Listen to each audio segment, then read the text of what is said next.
Muitos me perguntaram sobre o Felipe Martins. Não se iludam acreditando que R vai mudar algo devido a uma prova. Daniel Silveira não foi solto nem com indulto presidencial. Wake up, New. Para mim, simplesmente não há mais cenário em que o BD seja o candidato.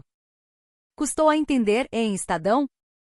Vejo que os editores do Estadão começam a entender que há formas bem mais graves de atacar a democracia do que vandalizar prédios públicos. A ação orquestrada de cupins dos cofres públicos talvez seja a pior delas.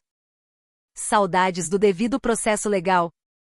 Todas as provas que existem no processo mostram que Felipe Martins nunca viajou para os Estados Unidos, e que, portanto, não existe fundamento nenhum para a prisão. Não tem uma prova sequer que corrobore a versão da PF e de Moraes que foi utilizada para prendê-lo e mantê-lo na cadeia até hoje. O problema é que a ilegalidade da prisão de Felipe Martins, que está preso há meses sem denúncia, mais uma ilegalidade gravíssima, já é tão óbvia que chega a ser constrangedora para o ministro Alexandre de Moraes. O ministro Alexandre se colocou numa situação impossível ao se recusar, lá atrás, a atender o pedido de revogação da prisão feito pela PGR e pela defesa. Libertar Felipe Martins agora com tantas provas de que ele abusou de seus poderes e o manteve preso ilegalmente por meses, será um atestado de derrota e uma confissão de que o ministro age politicamente e de forma abusiva. O que Moraes fará agora com tantas evidências de seus abusos e uma prisão ilegal nas costas que é cada vez mais fiscalizada pela grande imprensa?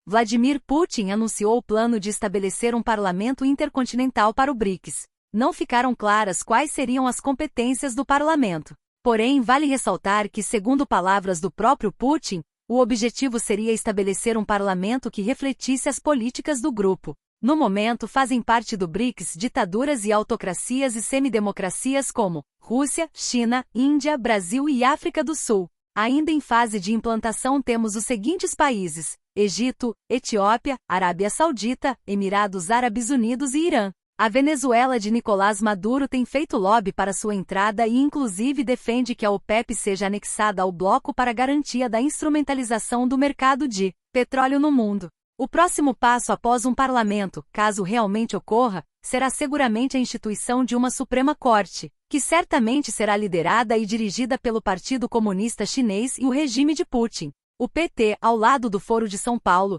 desde que voltaram ao poder no Brasil, estão trabalhando arduamente para o renascimento da Unasul, que também visa a criação de um bloco político na América do Sul aos moldes da União Europeia. Permitam-me um comentário. Segundo muitos iludidos, são estes agentes políticos que estão a combater a nova ordem mundial. Claro, instituindo uma versão própria de nova ordem mundial, centralizada sob regimes autoritários, persecutórios e centralizadores, travestidos de semidemocracias, com alto controle social e financeiro sobre a população.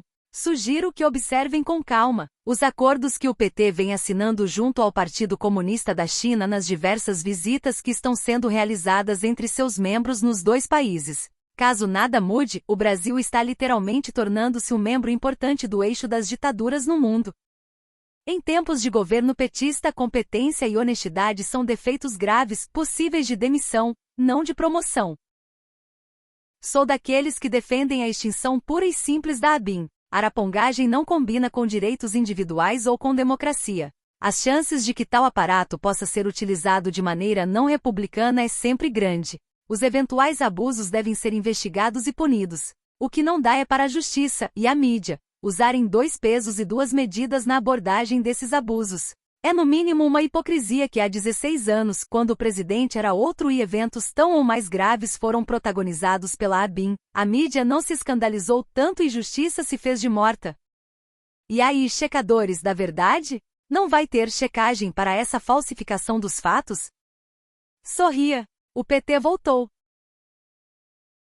Mais uma prova é apresentada para comprovar que esta prisão é absolutamente arbitrária, mas os deuses do Olimpo não ligam. O mais irônico é que os mesmos ministros que tanto se apegam a princípios fluidos e genéricos para justificar suas decisões arbitrárias, não dão a mínima para princípios concretos e consagrados, como o da presunção de inocência ou do ônus da prova.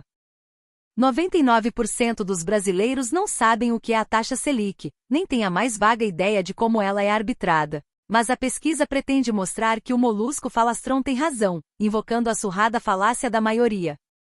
O resultado das eleições no Reino Unido dá um bom recado sobre quebra de ciclo do Teatro das Tesouras. O mesmo teatro que se vê na Espanha com o PP e o PSOE, por exemplo. Se o voto nos conservativos pudesse ser somado ao voto no Reform, os números seriam próximos aos do Labour. Devido ao formato do sistema eleitoral no Reino Unido, um voto no Reform muito provavelmente não elegeu um representante do partido e ajudou a catapultar o candidato trabalhista, contribuindo com a maioria do partido de esquerda. Por causa disso, muitos conservativos fizeram campanha dizendo que um voto no Reform era um voto para o Labour. A lógica do raciocínio não está errada, mas mesmo assim todo conservador de verdade deveria ter votado no Reform. Só assim o ciclo do Teatro das Tesouras entre dois partidos de esquerda e centro-esquerda pode encontrar um fim. Um governo trabalhista intermediário é um preço a se pagar. Para mim o recado é o mesmo para as bandas de cá. Não votar nos tucanos e nos atucanados, mesmo que o preço seja a eleição de um governo de esquerda.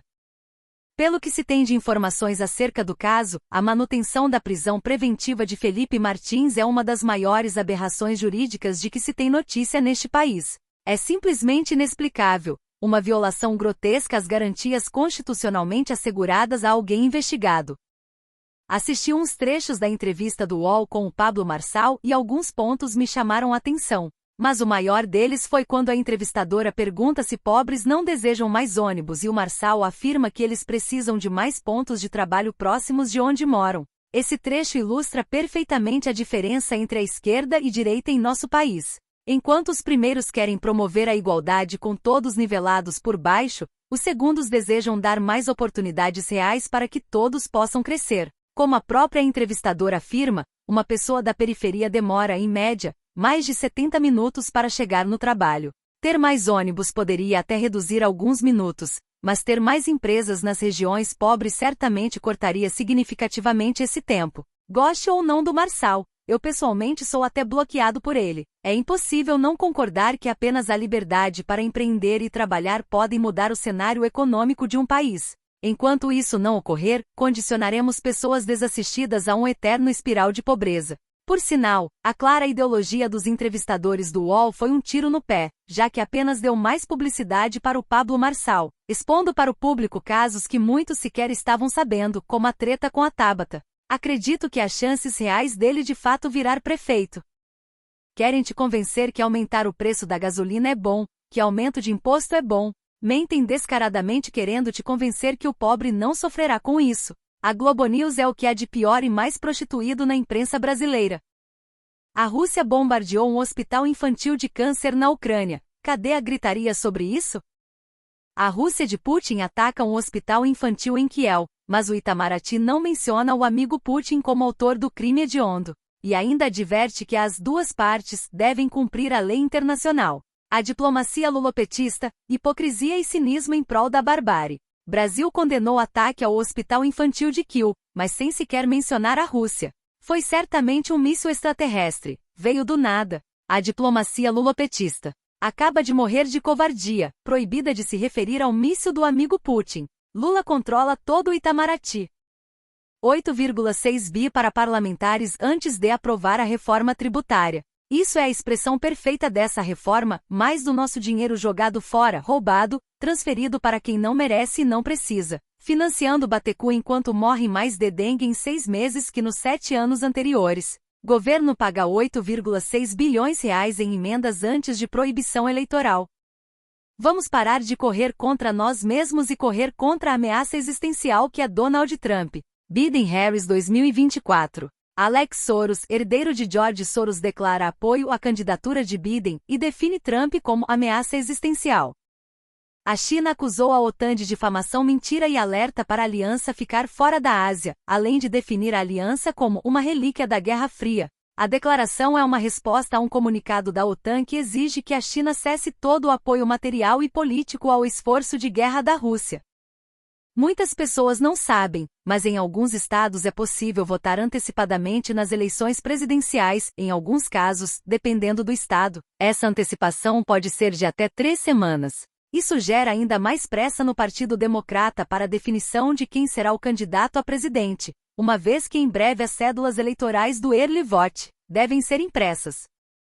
O jornal Wall Street Journal publica uma matéria onde diz que por mais de um ano, assessores seniores da Casa Branca vêm manipulando agressivamente a agenda, os movimentos e as interações pessoais do presidente Biden na tentativa de minimizar os sinais de como a idade afetou ele.